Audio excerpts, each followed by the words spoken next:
ముందుగా ఒక గ్లాస్ కందిపప్పు తీసుకొని కడుక్కొని నానబెట్టుకొని ఒక 4 ఎండుమిర్చి వేసి ఉడకబెట్టుకోవాలి. అలానే ఒక ఆనియను 3 టమోటాలు కట్ చేసుకోవాలి. చింతపండు నానబెట్టుకోవాలి.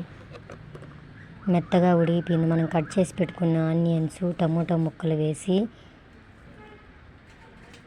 1 స్పూన్ పసుపు వేసి అలానే మునక్కాయలు కూడా వేసి ఒక 15 నిమిషాల పాటు ఉడికించుకోవాలి మూత పెట్టి. అలానే టేస్ట్కి సరిపడా సాల్ట్ వేసుకోవాలి.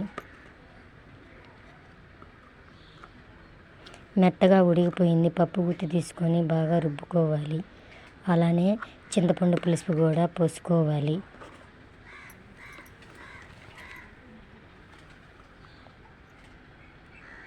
అలానే ఇప్పుడు పోపు పెట్టుకుందాం. 1 స్పూన్ ఆవాలు, 1 స్పూన్ జీలకర్ర, ఆనియన్స్, కరివేపాకు, మనం రుబ్బుకున్న దాంట్లో వేసుకొని పొంగు వచ్చిందాకా కాచుకోవాలి. అంతే, మునక్కాయ కందిపప్పు రెడీ అయిపోయింది. సూపర్ టేస్ట్గా వచ్చింది. Please like and subscribe.